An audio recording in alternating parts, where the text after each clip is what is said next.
पायथागोरसचं प्रमेय पाहायचं आहे. पायथागोरसचं प्रमेय आतापर्यंत आपण फक्त लिहित होतो, कर्णवर्ग बरोबर बाजूवर्ग अधिक बाजूवर्ग. परंतु यावर्षी ते नेमकं कर्णाचा वर्ग हा इतर दोन बाजूंच्या वर्गांच्या बेरजे इतका कसा येतो ते आपल्याला सिद्ध करायचं आहे. आणि हे सिद्ध करण्यासाठी आपल्याला पहिल्यांदा काटकोन त्रिकोण आणि त्या काटकोन त्रिकोणामध्ये समरूपता हा गुणधर्म आपण कसा लागू करू शकतो त्यावर आधारित एक गुणधर्म किंवा प्रमेय पाहायचा आहे.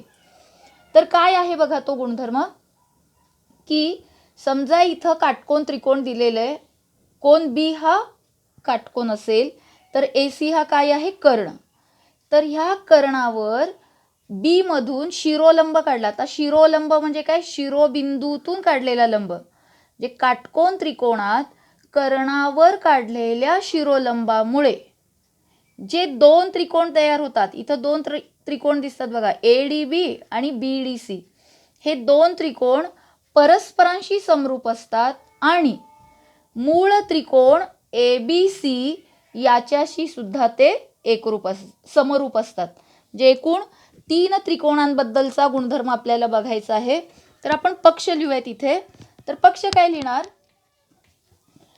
आपल्याला काय दिलेलं आहे, त्रिकोण ए बी सी हा काटकोन त्रिकोण आहे, किंवा त्रिकोण ए बी सी मध्ये फक्त काटकोन त्रिकोण एवढं लिहिल्यानंतर आपल्याला माहिती कळत नाही नेमका कोणता कोण 90 अंशाचा आहे. म्हणून आपण पक्षमध्ये असं लिहूया, त्रिकोण ए बी सी मध्ये कोन बी बरोबर 90 अंश. तर या वाक्याचा अर्थ पण काय, त्रिकोण ए बी सी हा काटकोन त्रिकोणच आहे. जास्त माहिती मिळते आपल्याला की कोन बी त्यातला 90 अंश आहे. हे झालं पक्ष. आणि दुसरं काय, कर्णावर काढलेला शिरोलंब. मग लिहूयात आपण बी डी, बी मधून काढलेला लंब हा कुणाला लंब आहे, बाजू ए सी ला. हे झालं आपलं पक्ष. तर साध्य बघूयात आपण. साध्य काय करायचं आपल्याला,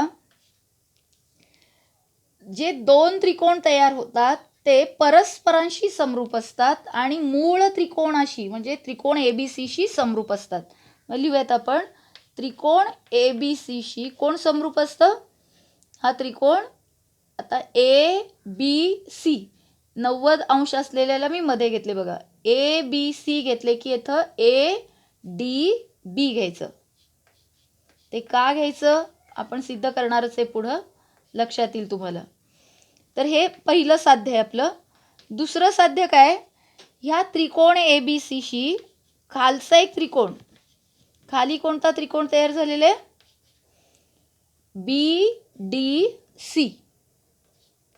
बी डी सी बघा, या सी शी सी हे कोण सामायिक असल्यामुळं आपण असंच लिहायचे संगती.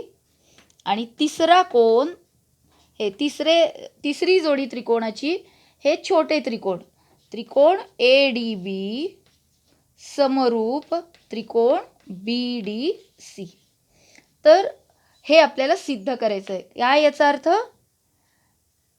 काटकोन त्रिकोणात कर्णावर काढलेल्या शिरोलंबामुळे होणारे दोन त्रिकोण परस्परांशी समरूप असतात आणि मूळ त्रिकोणाशी सुद्धा समरूप असतात.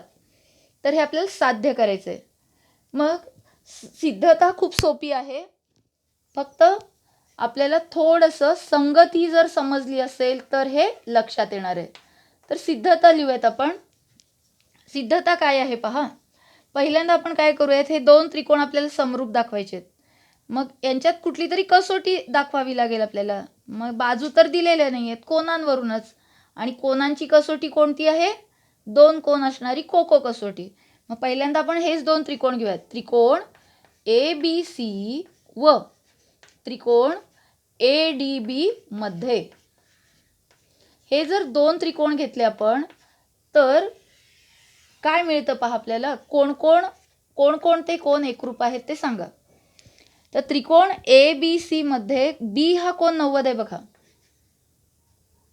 मग याचं नाव पूर्ण लिहायचं, कारण बी जवळ 3 कोण तयार झालेले आहेत. कोण ए बी सी एकरूप ए बी सी शी या ए डी बी मधला 90 अंशाचा कोण कोणता आहे, हा ए डी बी.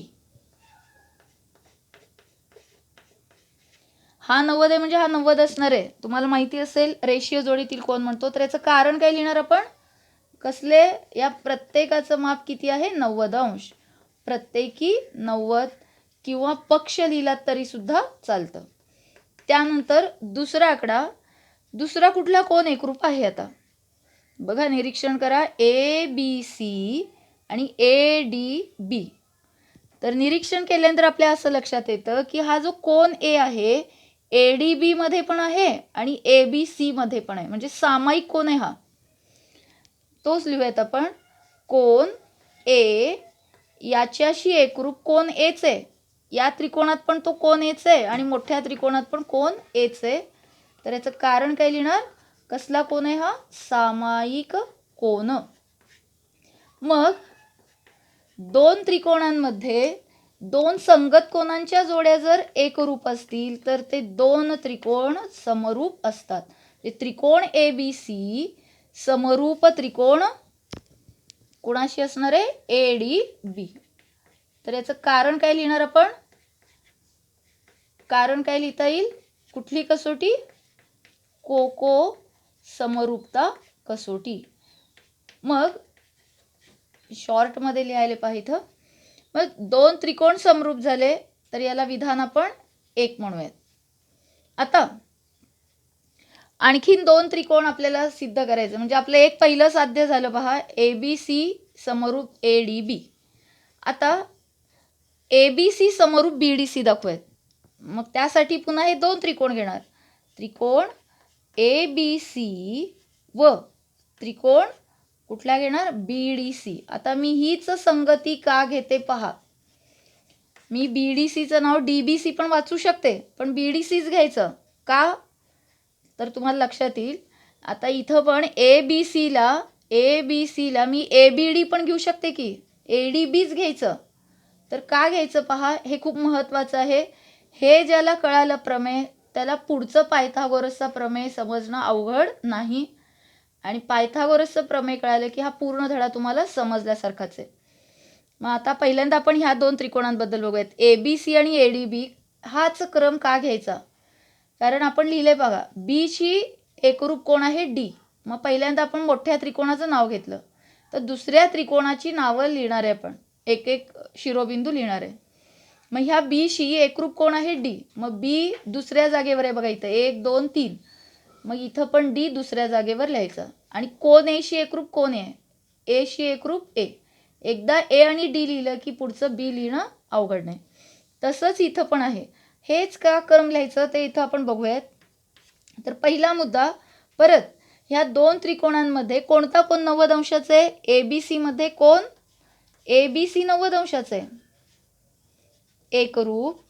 BDC मध्ये कोणता कोण 90 आहे? BDCच 90 आहे पहा. कारण काय लिहिणार? प्रत्येकी 90. दोघांचं माप किती आहे? प्रत्येकी 90 अंशाचं आहे. असंच दुसरा मुद्दा, कोणता कोण सामायिक आहे? कोणता कोण सामायिक आहे? तर हा कोन C बघा, ABC मध्ये पण आहे आणि BDC मध्ये पण आहे. मग काय लिहिणार? कोन C एकरूप कोन C. कसला कोन आहे हा? सामायिक कोन. बघा काय वेगळं आहे का बघा. इथं जे पायऱ्या लिहिल्या तेच आपण इथं लिहितोय. दोन कोनांच्या कसोट्या, कारण सुद्धा तेच आहे, फक्त नाव बदलायचं आहे आपल्याला. म्हणून तर हे दोन त्रिकोण समरूप होतील. कोणते? त्रिकोण ABC समरूप. तर संगती बघा, BDCच का घ्यायचं? ABC मधला हा जो B कोण आहे याच्याशी संगत कोण आहे? D. हा B याच्याशी संगत कोण येणार आहे? D. मी तर एक जागा सोडले पहा. आणि C शी एकरूप C आहे, म्हणजे C शी संगत कोण येणार आहे? Cच. मग DC लिहिलं. या त्रिकोणाची तिसरा शिरोबिंदू याचा काय येणार आहे? B. म्हणजे ABC समरूप BDCच घ्यायचं. DBC CDB काहीही घेतलं तर चुकेल ते. ABCला BDCच घ्यावं लागेल. आणि हे आपलं दुसरं साध्य आहे पहा. तर याला विधान 2 म्हणूयात. आणि याचं कारण काय लिहिणार आपण? कुठल्या कसोटीनं दाखवलं आपण? कोको समरूपता कसोटी. मग दोन त्रिकोण जर परत समरूप झाले. आता 1 आणि 2 मध्ये आपलं निरीक्षण केलं तर लक्षात येईल एक त्रिकोण दुसऱ्या त्रिकोणाशी समरूप आहे, किंवा एक त्रिकोण हा घेऊयात आपण. हा पहिला त्रिकोण आहे, हा दुसऱ्याशी समरूप आहे, आणि हा दुसरा त्रिकोण इथे आहे बघा, तिसऱ्या एका त्रिकोणाशी समरूप आहे. तर पहिला त्रिकोण तिसऱ्या त्रिकोणाशी काय असणार आहे? समरूप असणार आहे. कारण आपण समरूप त्रिकोणांचे गुणधर्म पाहिले होते, त्यातला तिसरा गुणधर्म संक्रामकता. एक दुसऱ्या त्रिकोणाशी समरूप असेल, दुसरा तिसऱ्या त्रिकोणाशी समरूप असेल, तर तिसरा त्रिकोण हा पहिल्या त्रिकोणाशी समरूप असतो. लिहूयात आपण. विधान 1 व 2 वरून त्रिकोण ABC हा कुणाला समरूप आहे? त्रिकोण ADB ला. आणि त्रिकोण ADB हा कुणाला समरूप आहे? BDC ला. म्हणजे अशा पद्धतीनं 3 त्रिकोण, म्हणजे काटकोन त्रिकोणामध्ये कर्णावर शिरोलंब काढल्यामुळे होणारे जे त्रिकोण आहेत ते परस्परांशी आणि या मूळ त्रिकोणाशी समरूप असतात, हे आपण सिद्ध केले. तर याचं कारण काय लिहिणार? विधान 1 व 2. आणि 1 व 2 एवढंच नाही, तर त्याला आपण कुठला गुणधर्म लावला?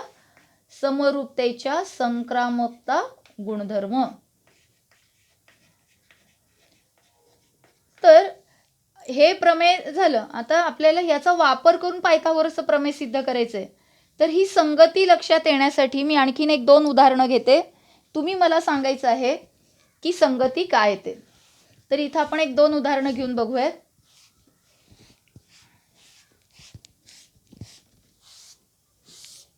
आकृती हीच ठेवूयात आपण, फक्त नावं बदलूयात आकृतीची. तर नावं काय?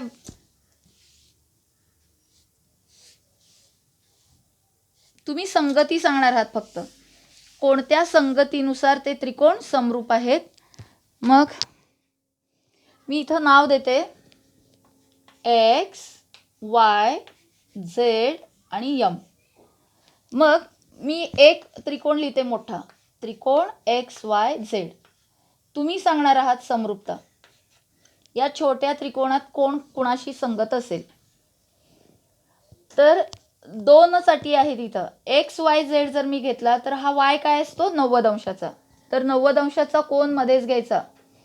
मग हा Y जर 90 अंश असेल तर ह्या त्रिकोणातला कोण 90 अंश आहे?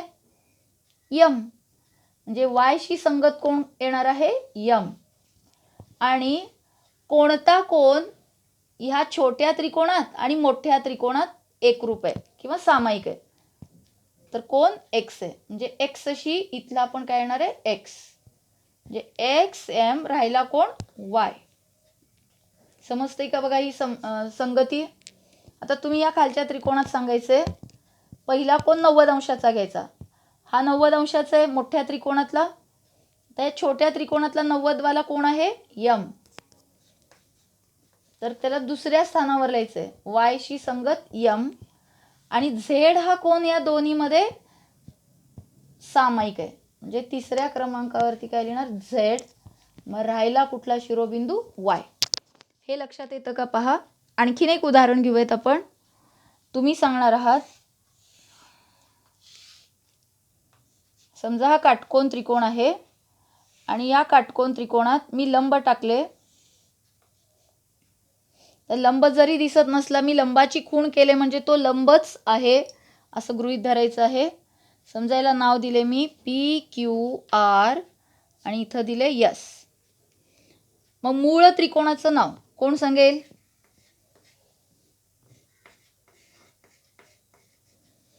मी लिहिले पहा, मोठा त्रिकोण PQR.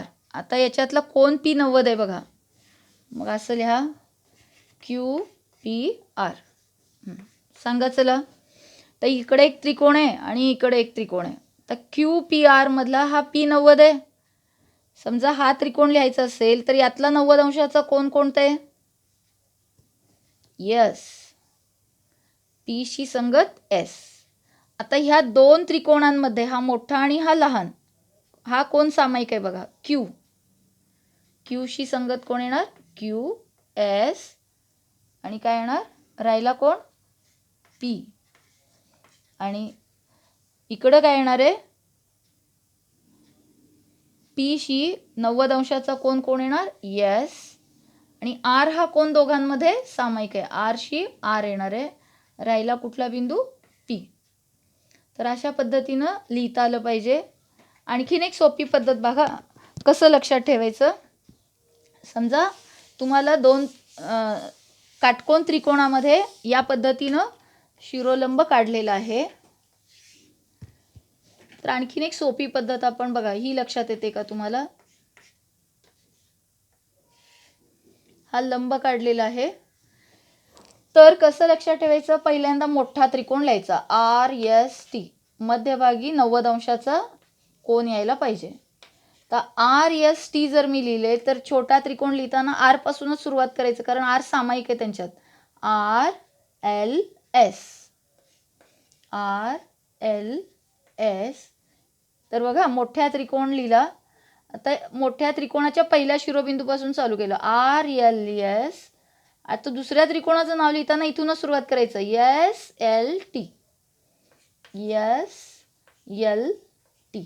बघा म्हणजे R L S S L T, जे टी सारखं आपल्याला जायचं आहे. एकदा इकडं जाणार 90 अंशापर्यंत आणि पुन्हा इकडून दुसऱ्या टोकाकडे जाणार. आणखीन एक उदाहरण घेऊयात आपण.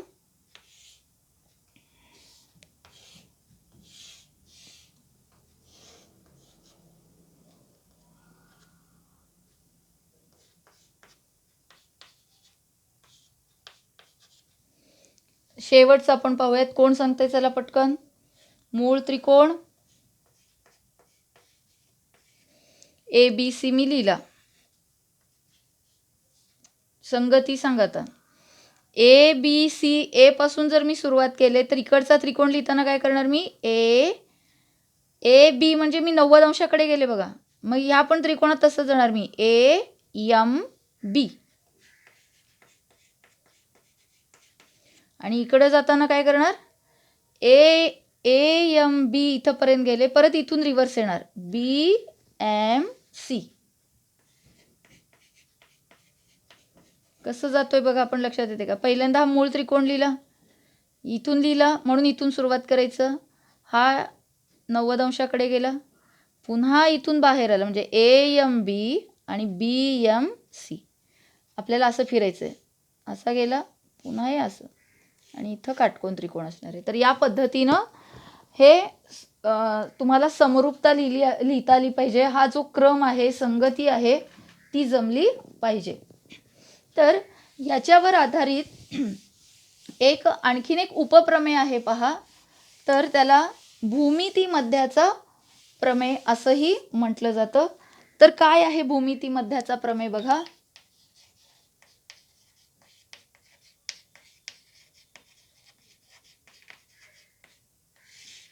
खूप सोपा आहे. सहसा याच्यावर उदाहरणं असतात, पण कधी कधी कृतीमध्ये तुम्हाला सिद्ध करा येऊ शकतं. तर काय आहे भूमिती मध्याचा प्रमेय बघा. मी आकृती काढून दाखवते की समजा पुस्तकातल्या प्रमाणेच घेऊयात का आकृती. ठीक आहे. तर काटकोन त्रिकोणामध्ये समजा याचं नाव आहे ए बी सी, कोन बी हा 90 अंश आहे. तर काटकोन त्रिकोणामध्ये कर्णावर काढलेला हा जो शिरोलंब आहे, ह्या शिरोलंबाचा वर्ग म्हणजे पक्षमध्ये काय येणार आहे आपलं, पक्षमध्ये काय येईल की त्रिकोण ए बी सी मध्ये काटकोन त्रिकोण आहे म्हणजे कोणता कोण 90 अंश आहे ते लिहूयात आपण. कोन बी बरोबर 90 अंश आहे, आणि आपण काय काढलेले, कर्णावर लंब काढले बी मधून, बी डी लंब कर्ण ए सी. तर हे झालं आपलं पक्ष. तर आता आपल्याला साध्य करायचंय.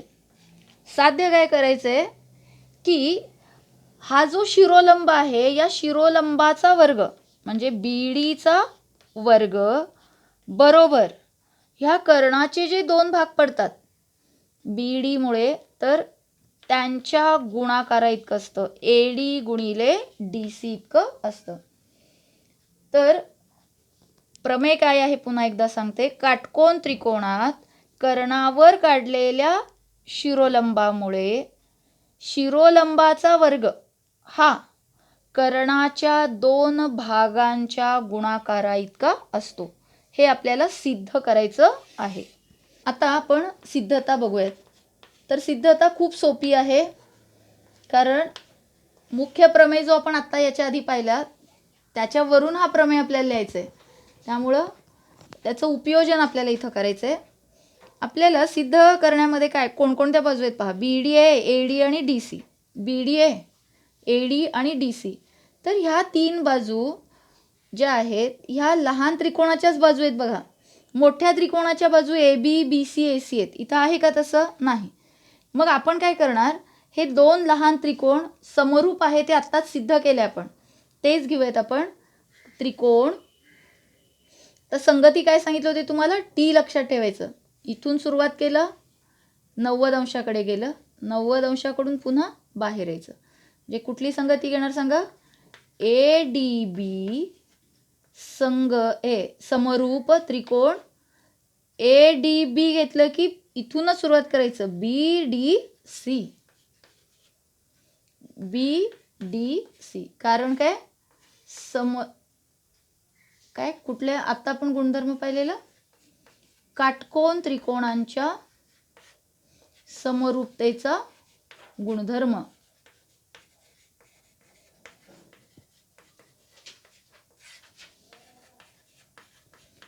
मग 2 त्रिकोण जर समरूप असतील तर त्यांच्या संगत बाजू काय असणार आहेत? प्रमाणात.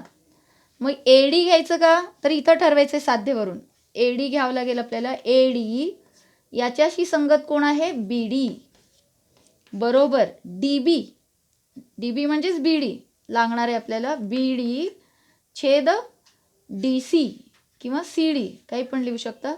आणि AB छेद BC लिहायची गरज आहे का? AB आणि BC या मोठ्या त्रिकोणाच्या बाजू आहेत. इथं नाही दिलेलं म्हणून आपण घेणार नाही. याचं कारण काय लिहिणार?